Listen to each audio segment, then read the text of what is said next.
আসসালামু আলাইকুম। Green BD স্টুডিওর পক্ষ থেকে আমি মেহেদী হাসান আপনাদেরকে জানাই আন্তরিক শুভেচ্ছা ও অভিনন্দন। ডিয়ার সাবস্ক্রাইবার, স্বাগতম নতুন ভিডিও টিউটোরিয়ালে।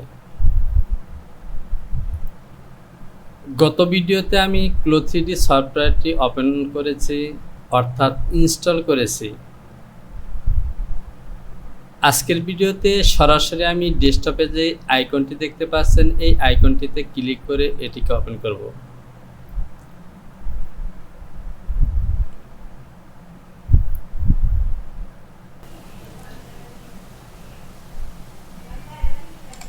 তো দেখতে পাচ্ছেন কোনো আইডি এবং পাসওয়ার্ড ছাড়াই ইন্টারনেট সংযোগ থাকা সত্ত্বেও সরাসরি সফটওয়্যারটি ওপেন হয়ে গেছে।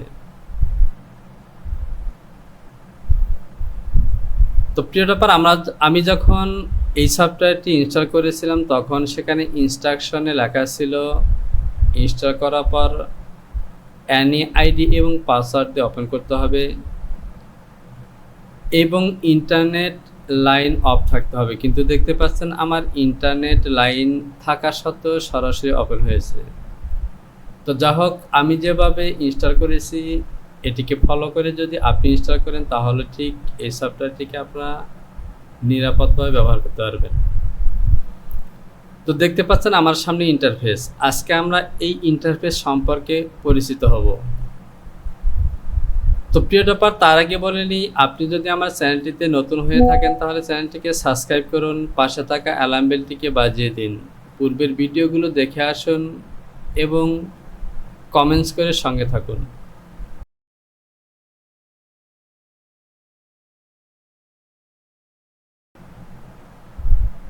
এখান থেকে শুরুতেই বাম সাইডে উপরে কর্নারে লক্ষ্য করুন, ক্লো 3Dর একটি আইকন আছে।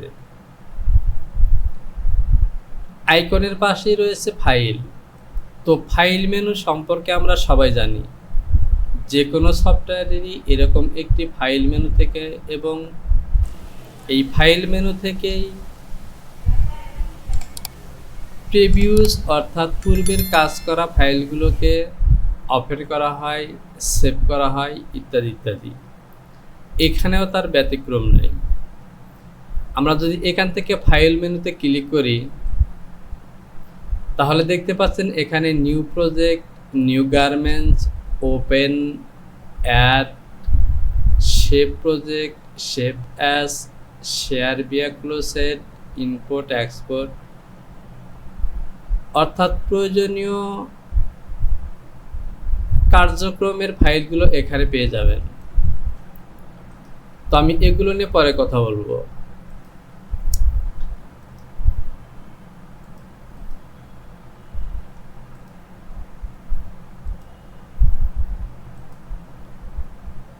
এখন যদি এখান থেকে লক্ষ্য করেন তাহলে দেখতে পাচ্ছেন বাম সাইডে 3টি বাটন আছে, হিস্টোরি, মডুলার এবং লাইব্রেরি। এই 3টি অপশনে ক্লিক করলে সঙ্গে সঙ্গে নতুন একটি প্যানেল ওপেন হয়ে যাবে। তো দেখতে পাচ্ছেন আমি ক্লিক করেছি, 3টি প্যানেলই কিন্তু এখানে ওপেন হয়ে গেছে, history, library, new modular library, modular library. আবার যদি আমি এই আইকনগুলোতে ক্লিক করি তাহলে এগুলো সাইড লাইনে চলে যাচ্ছে।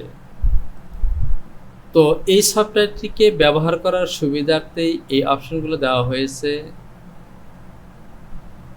তো আমরা যারা প্যাটার্ন সফটওয়্যারে কাজ করি বা ক্লো 3Dতে কাজ করব, এখানে দেখতে পাচ্ছেন সামনে যে স্ক্রিনটি আছে এই স্ক্রিনের মধ্যে কিন্তু কাজ করা হয়। এই অংশটি হলো 3D স্ক্রিন এবং এটি হলো 2D স্ক্রিন।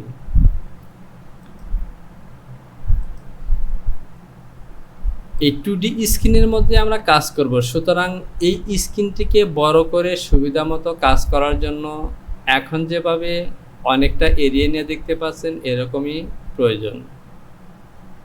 আর এই সফটওয়্যারটিকে কাজ করতে গিয়ে আমাদের বিভিন্ন যে আর্টিকেল প্রয়োজন হয় সেই আর্টিকেলগুলো কিন্তু এই অপশনগুলোর মধ্যে আসে।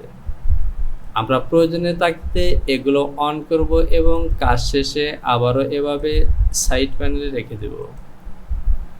ঠিক একইভাবে ডান সাইডেও আছে অবজেক্ট ব্রাউজার এবং প্রপার্টিজ এডিটর।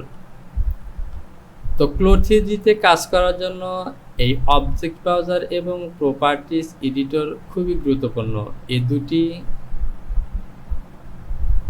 এই দুটি অপশনের মধ্যে যে আর্টিকেলগুলো আছে সেগুলো সবসময় প্রয়োজন হয়। যেমন একটি ফেব্রিক সিলেকশন করার পর একাধিক ফেব্রিক সিলেকশন করা, সেগুলোকে কালার করা, স্ট্রিম দেওয়া, বাটন দেওয়া, সমস্ত কাজগুলো এখান থেকে করতে হয়। এবং ধরুন একটি ফেব্রিক্সের যেই প্রপার্টিজ অর্থাৎ বিভিন্ন ক্যাটাগরি আছে সেগুলো কিন্তু এখান থেকে দেখতে হয়।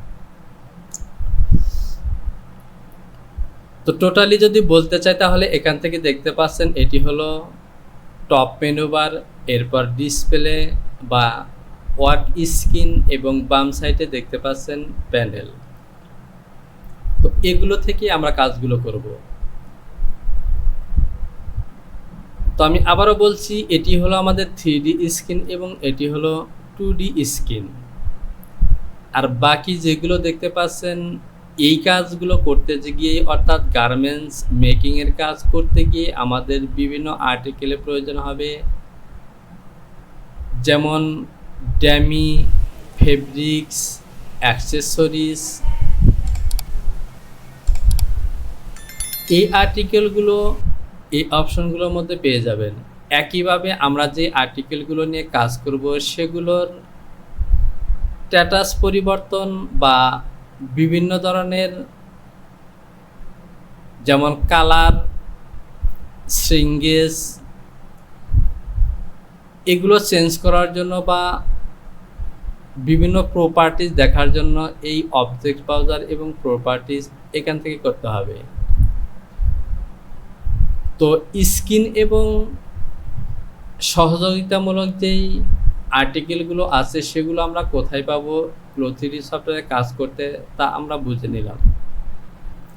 আর টপ প্যানেল থেকে যদি আমরা বলতে যাই তাহলে শুরুতেই বলেছি ফাইলের মধ্যে সমস্ত অপশনগুলো পেয়ে যাবেন, যেমন নিউ ফাইল ওপেন করা, নতুন ফাইল সেভ করা, অ্যাভাটার অন করা, import, export, video capture, recent plotter, অর্থাৎ সমস্ত কিছুই এখানে পেয়ে যাবেন। এবং দেখতে পাচ্ছেন শেষে কোয়াইট অপশন। এরপর আছে এডিটর। এডিটরে যদি আমরা ক্লিক করি তাহলে এখান থেকে দেখতে পাচ্ছেন আমাদের কাজ করার সুবিধার্থে বিভিন্ন অপশন এখান থেকে আছে, যেমন আনডু, রিডু বা অপ্রয়োজনীয় কোনো আর্টিকেলস ডিলেট, কপি পেস্ট ইত্যাদি ইত্যাদি। এরপর আছে 3D গার্মেন্টস এবং 2D প্যাটার্ন। এই 3D গার্মেন্টস হলো গার্মেন্টসের বিভিন্ন অপশনগুলো এখান থেকে যদি দেখতে পাচ্ছেন অনেকগুলো অপশন আছে। তো কাজের ক্ষেত্রে এইগুলো পরিবর্তন করার জন্য এখান থেকে করতে হবে। একইভাবে 2D স্ক্রিনের মধ্যে যদি আপনার কোনো কাজ করতে হয় বা পরিবর্তন করতে হয় সেগুলো কিন্তু এখান থেকে করতে পারবেন। আর আমরা যখন ধীরে ধীরে কাজগুলো করব তখন এগুলো কাজ করতে করতে শিখে নেব, এগুলো মুখস্থ করার বিষয় না।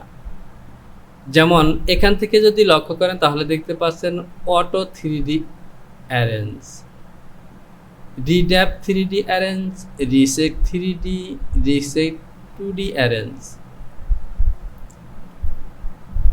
অর্থাৎ আপনি যে 3D অপশনগুলো নিয়ে কাজ করবেন সেই 3D অপশনগুলো রিসেক্ট দেওয়ার জন্য 3D অ্যারেঞ্জমেন্ট এবং 2Dর প্যাটার্নগুলোকে রিসেক্ট দেওয়ার জন্য 2D অ্যারেঞ্জমেন্ট। তো রিসেক্ট বলতে আমরা বলছি আমরা যদি নতুন কোনো সেটিং করি বা কোনো কাজের একটা পর্যায়ে থাকি সেটিকে রিসেক্ট দিয়ে নতুন অবস্থায় ফিরে আসা, ঠিক এই অপশনটি দ্বারা সেই কাজগুলো করা। এছাড়া এখান থেকে যে অপশনগুলো দেখতে পাচ্ছেন প্রত্যেকটি কাজ আছে, আমরা কাজ করার সময় আস্তে আস্তে সবই শিখব। এরপর সুইং।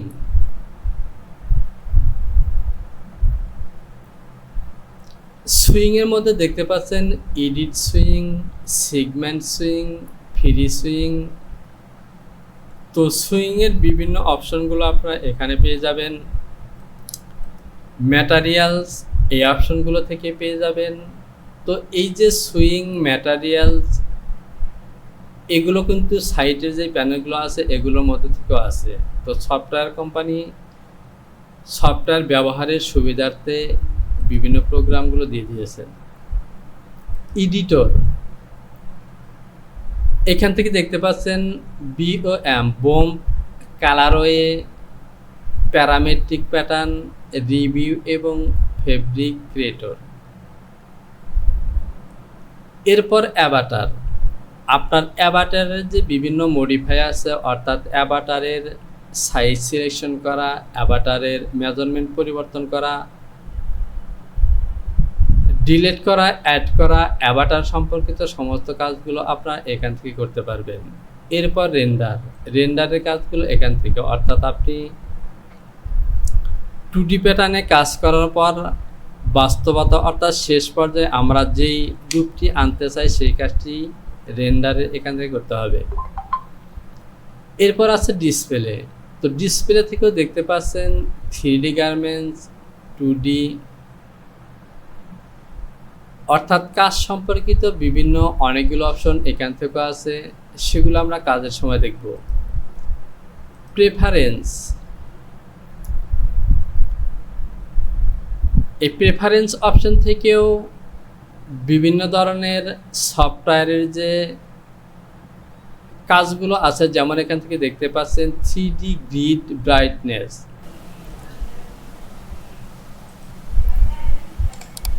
এরপর দেখতে পাচ্ছেন প্রেফারেন্স। তো প্রেফারেন্স থেকে 3D এবং 2D স্ক্রিনের বিভিন্ন সেটিং আছে, সেগুলো করতে পারবেন। এরপর সেটিং, তো সেটিং থেকে দেখতে পাচ্ছেন ল্যাঙ্গুয়েজ, ইউজার সেটিং এবং লাইসেন্স। তো এখান থেকে ল্যাঙ্গুয়েজ এবং সেটিংয়ের কাজগুলো এখান থেকে আমরা করব। এরপর আছে হেল্প। তো হেল্প সাধারণত সাহায্য করা, এটা আমরা জানি, এবং এখান থেকে দেখতে পাচ্ছেন ম্যানুয়াল, এরপর অনলাইন টিউটোরিয়াল। এখান থেকে বিভিন্ন ধরনের হেল্প নিতে পারবেন। তো দেখতে পাচ্ছেন আমি হেল্প অপশনটিতে ক্লিক করার পর এখান থেকে ম্যানুয়াল, 2D, 3D সুইং সম্পর্কিত বিভিন্ন রাইটিং টিউটোরিয়ালগুলো এখান থেকে দেখতে পাচ্ছেন, এবং এখান থেকে এই হেল্পগুলো আপনারা নিতে পারবেন।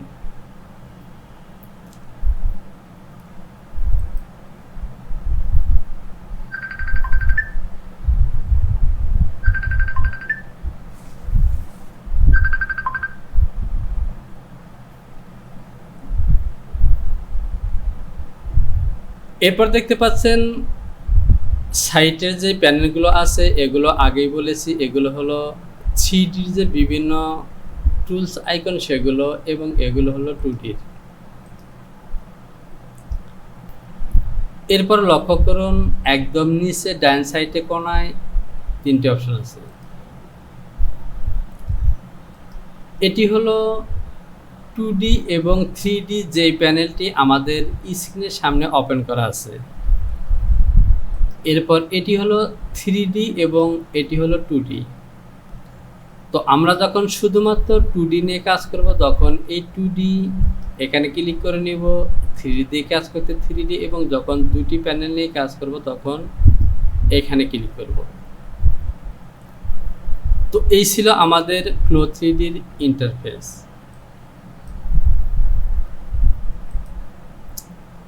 আমি যদি আপনাদেরকে আরো একবার বলি, তাহলে টপ পজিশনে যে প্যানেলটি দেখতে পাচ্ছেন এখান থেকেই সমস্ত কার্যক্রমের অপশনগুলো এর মধ্যে পেয়ে যাবেন। যে মেনুগুলো দেখতে পাচ্ছেন টপ মেনু বার, এই মেনু বারের মধ্যে সমস্ত কাজগুলো পেয়ে যাবেন। আর বাকি যে প্যানেলগুলো দেখতে পাচ্ছেন, যেমন left side panel, right side panel, এরপর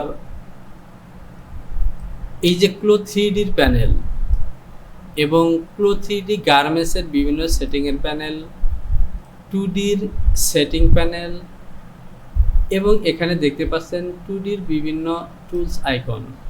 তো সমস্ত এই যে অতিরিক্ত এই টপ মেনু বারের মধ্যে ফোল্ডারগুলো বাদ দিয়ে বাকি যেই আইকনগুলো দেখতে পাচ্ছেন এগুলো জাস্ট শর্টকাট। কাজের সুবিধার্থে এগুলো শর্টকাট দেওয়া হয়েছে। আর সমস্ত ফাইলগুলো আপনি টপ মেনু বারের এই ফোল্ডারগুলোর মধ্যে পেয়ে যাবেন। তো প্রিয় ডপার, এই ছিল আমাদের আজকের CLO3Dর ইন্টারফেস পরিচিতি। তো ভালো থাকবেন সবাই। পরবর্তী ভিডিওতে আমরা